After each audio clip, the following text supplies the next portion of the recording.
Good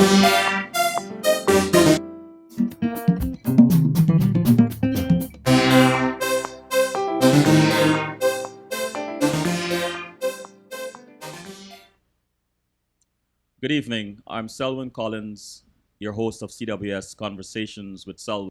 Tonight, our guest, Dr. Kamau Kokai. He is a holistic, a general practitioner, but also an integrative practitioner. So It's all right, brother. It's all right. I'll get it together. I'll get it together. You guys will not believe. About 10 minutes ago, I had a severe headache, and Dr. Kokai came in here, and I told him about my headache, and I'm laughing right now because whatever he did, the headache is gone, and so I have to thank him for that. I'll take a short break, and when I return, present to you Dr. Kamau Kokai.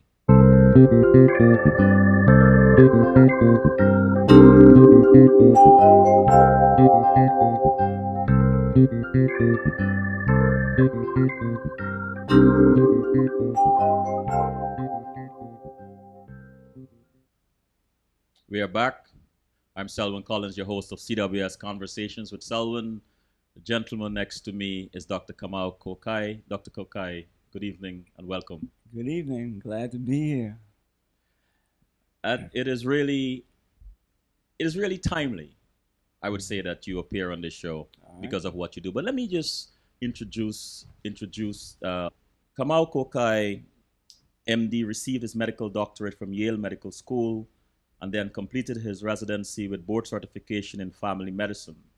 He was additionally certified in acupuncture, Chinese herbal medicine, applied kinesiology, and homeopathy. With 27 years of experience in integrating allopathic science with bioenergetic therapies and traditional healing systems, Dr. Kokai's broad knowledge base and depth of understanding provide him a multi-layered lens through which to evaluate and treat patients suffering in body, mind, and spirit. As an integrative medical physician, Dr. Kokai individualizes his protocols to the patient's needs, pulling on homeopathic therapeutics, Chinese medicine, allopathic medicine, kinesiology, and various mind-body disciplines. His toolbox includes clinical nutrition, detoxification, chelation, intravenous therapy, HCG weight loss therapy, craniosacral therapy, phytotherapy, chiropractic manipulation, and pranic healing for successful management and treatment of a wide variety of conditions encountered in daily medical practice. Dr. Kokai, if our audience only knows how much more there is to read, but we have a packed show tonight. How did you come to be involved in this work of weaving natural traditional medicine into conventional Western medicine? And why is this work for you? Well, I guess this is an opportunity where I really get to give more than a short answer, right? Um, the reality is that when I was a reluctant medical student, when I say reluctant, I already had a sense of there's a certain profound limitation in terms of what I was learning, right?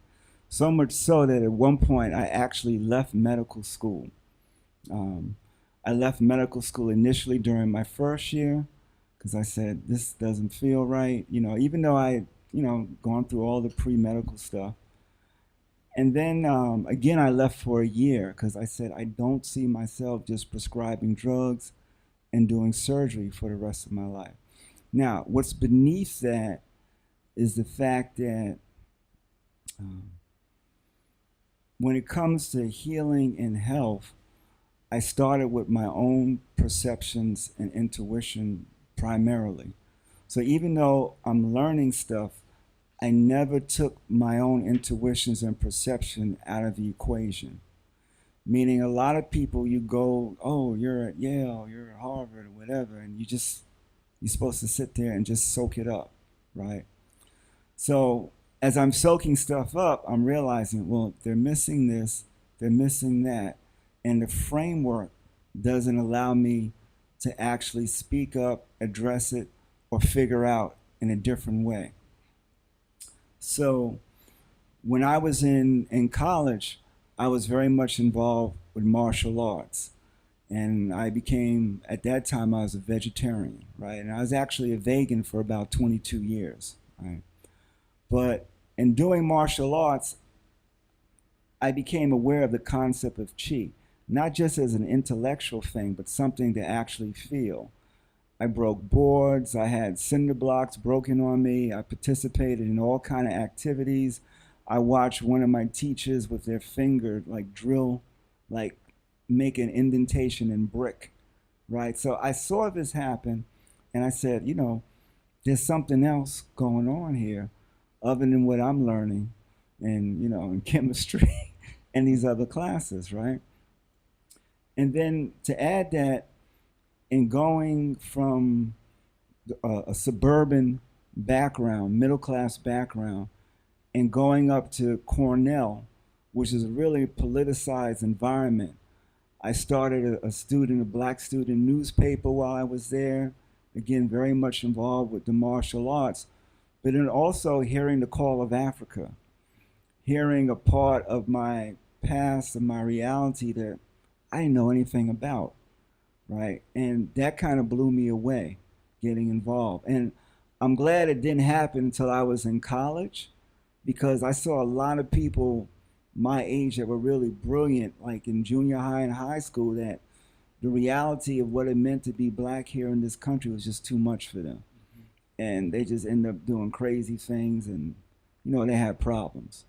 So the thing is, in college, it kind of set the stage. I was what was called a college scholar. College So what? I was a college scholar. That's like, Scholar. right.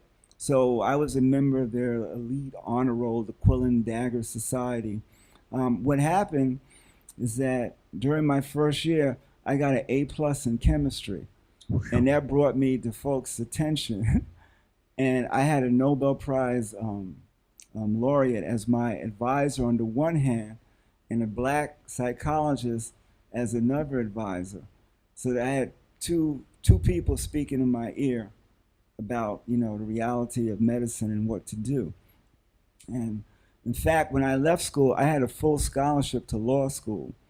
I passed that up because I wanted to go more into the healing professions, and I didn't want to be limited by working in the United States, right? So when I got to medical school, I was listening for something a little bit different. And I appreciate it. It was a great, you know, the study and everything at Yale. But during my third year, I passed my boards. I said, it's time to take a year off. I moved down to Harlem, 138th Street. I started hanging out at UCLA, which at the time was University on the corner of Lenox Avenue, the Tree of Life bookstore. I'm speaking to the herbalists, the astrologists. I lived across the street from the Rosicrucian Society, where the Osero Set Society was just getting started with somebody called Brother Ra at the time. I started taking classes on the use of oracles, astrology, herbal medicine. I watched homeopathy happen. I got a chance to work with a Dr. Ronald Davison at a place called the Shasha House on 39th Street in Manhattan. We used to cut wood in the morning to get ready, you know, for patients coming in. I met an acupuncturist, Dr. William Wade, right, who's legendary, who still floats around giving treatments in the tri-state area. So I got a serious exposure during that year off, and I grounded myself in a kind of African wisdom system.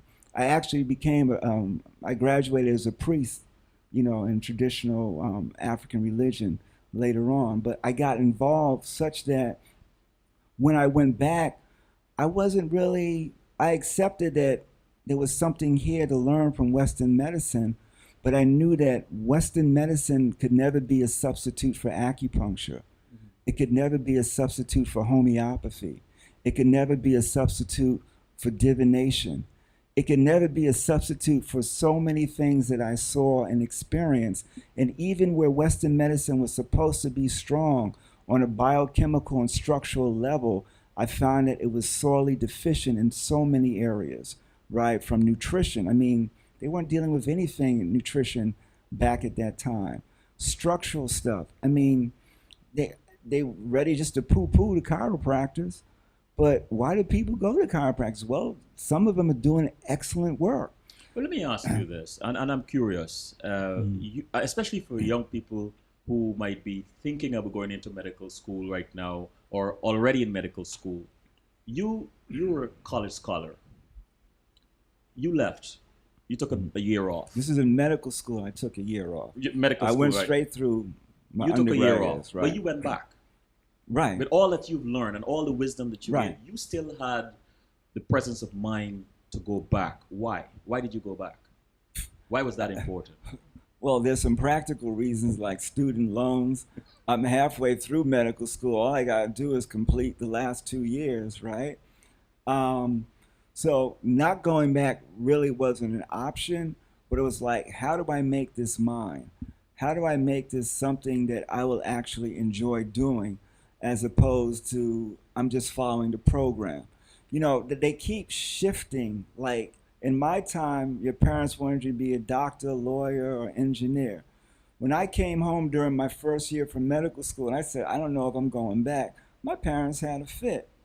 My father said, he said, God bless his soul. He said, you just radical out here. You're gonna be out here with a Tommy gun, trying to do stuff your own way, right? So he really saw me as being some kind of radical person, which I was in some respects.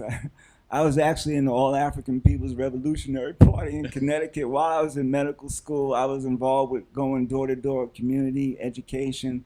So I was doing a lot of different things, right?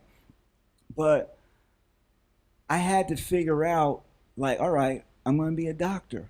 Wow, how do I make this fit for me? And when I left medical school to go down to live in New York, my plan had been to go to Cuba. Because in Cuba, I saw they were really educating people. They were really like, it was just a different kind of society. But getting involved with African culture in Harlem, I said, you know what?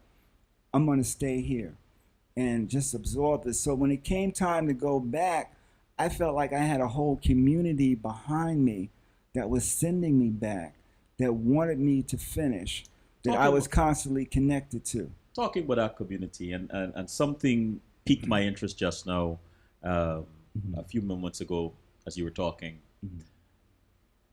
I want to go back. You sound to me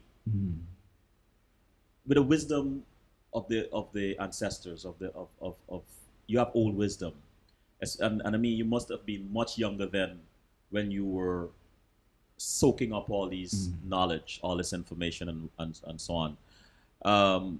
But I want to go into your early timeline to ask you a few questions because Sure. you see, I believe each of my guests is a gem, and a gem has many facets. And oftentimes, when we look at a gem or we look at someone, we only see one or two of these facets, and we form an opinion. So I like to twist the gem a little bit. So by the end of the conversation, we have a more multi-dimensional perspective of that person. So I want to ask you, where were you born, and what was it like growing up at the age of 9, 14, and then who did you become at 24? Wow. Cause for pause. 9-year-old, let's see, 5th grade. Where was I at? 5th grade, I was living in Brooklyn. I was in Bed-Stuy, somewhere in Bed-Stuy, I don't know, Decatur, Howard Avenue. My mother was a teacher, so I credit my, believe it or not, I don't consider myself like uber smart or anything like that, but the whole nurturing thing that I received from my mother early on, her being a teacher and what she set me up with, and I was forced to take that seriously. My father was a military person. He was also city councilman here in New York for a while, but he retired as a major general. So we had a pretty structured household. I was good in school. I was good in school, but at the same time, I didn't know what was going on in the rest of the world. I was really oblivious. When Martin Luther King died, I said, well, Mommy, who was that? What was happening? Why are you crying? You know, so I was already 12. So I was asleep to a lot of what was actually happening in the world. You know, I was a kid that would pick up an encyclopedia and start reading and did a lot of like independent study on my own, just involved with sports, got bussed in to a neighborhood up in Queens to go to school. Parents gave the phony address, you know, so we moved from Brooklyn to Queens to Long Island, right? And Long Island again had to be bussed away to another school in Westbury. Um, so the whole racial thing really stood out because that wasn't, we ran into some issues there being bust out in high school. So I had no idea really what was going on, you know. Um, and then the point that I wake up and I give thanks to someone who became a mentor and a friend, Professor James Turner at Cornell, right, who ran the Black Studies program there. And that's where I began to put the pieces together in my life, understanding my relationship to other black people, to the larger society, looking at the international piece, looking at historically what's happened in the world. And that can be pretty mind blowing for any mind to actually have to deal with, right?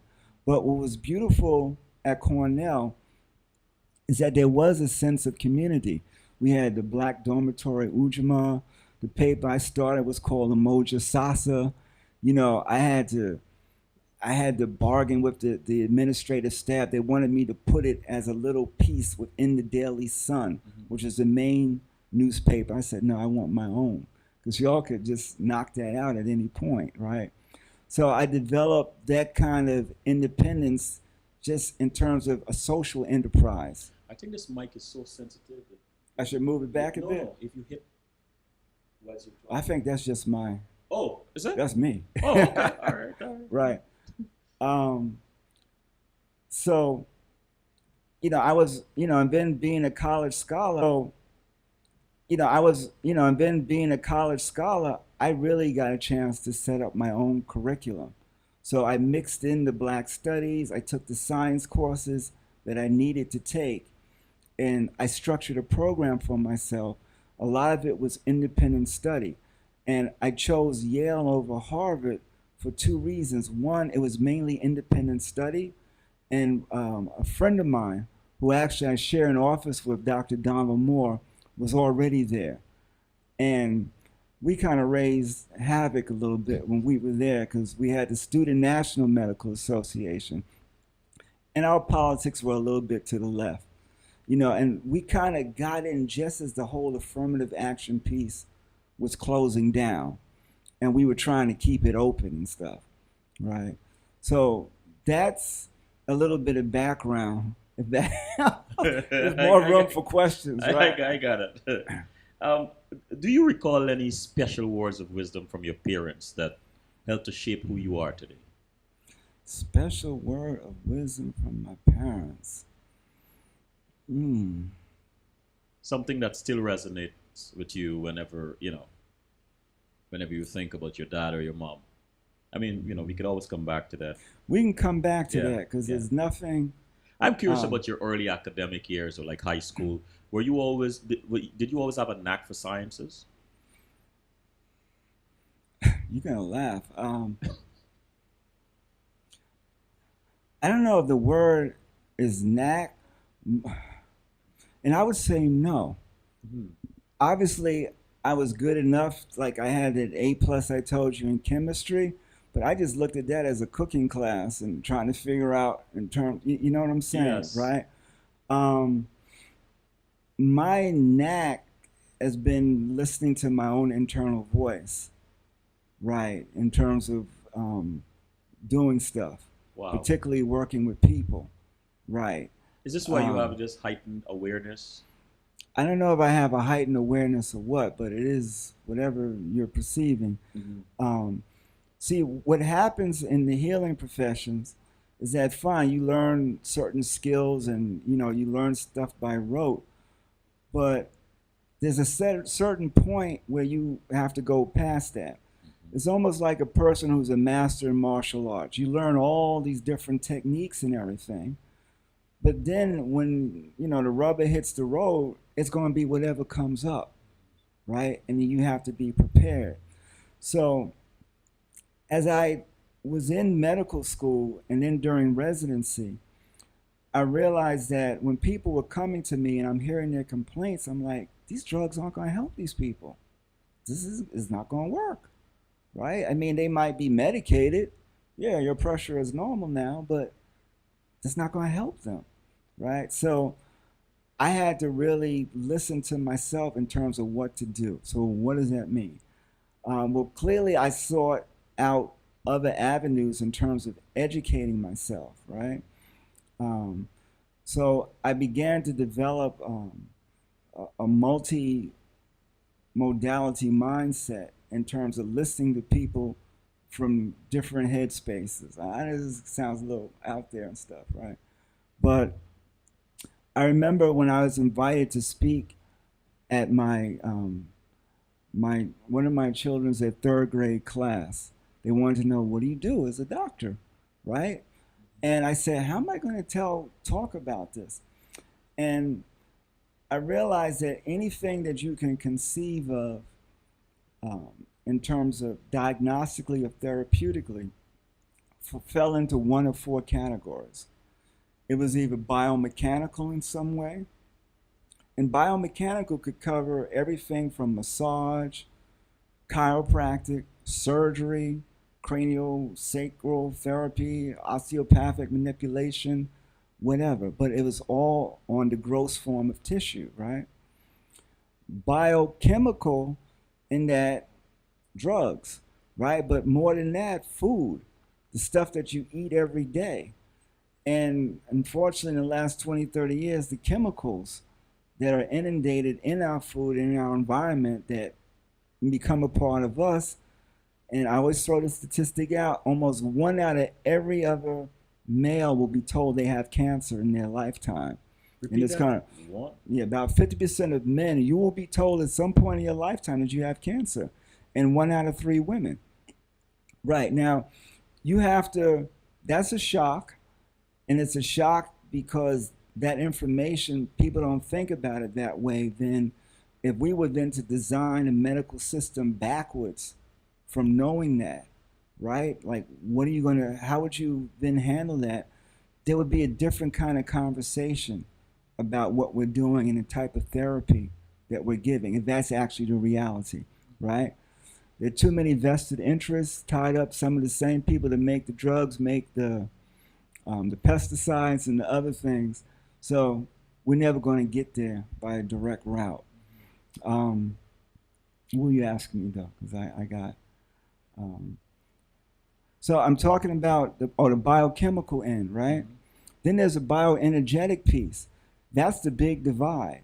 That's where Western medicine stops. In fact, when you start talking about energy, doctors just glaze over, right? They start to glaze over, right? They start talking about placebo effect. They talk about mind, body stuff, but they kind of glaze over, right? But, and this is where acupuncture, Chinese medicine, check this out. Right now in New York and Long Island, there are about 10 medical schools. When I started studying Chinese medicine in about 1979, right? There were no acupuncturists around. We were studying in somebody's living room. Do you know that there's 6 schools of Chinese medicine in the area now So what happened? that offer degrees? What? Because the medicine deals with a larger reality than Western medicine does. So it's been a great second career for many people. And I've had students that were planning to go to medical school, but they sit in with me, and after a while, they decide they want to do with Chinese medicine. Why? Because Chinese medicine is dealing up the energy matter food chain. And this is what I mean by that. Meaning that Western medicine is based on classical physics. It's based on everything is a material reality. That's Western culture, right? It's totally caught up in the material reality. In Chinese medicine, the understanding that was that the body isn't necessarily material, but it's crystallized energy. So hence the concept of qi. You got all kind of qi. You got food qi, liver qi, tai qi, original source qi, but it's all variations of what? Of life energy. Now, when you work with a model like that, you can work both with mind and body. Because if you talk about abnormalities in liver qi, you're both talking about the liver organ itself, but you're also talking about the emotions and energy associated with the liver.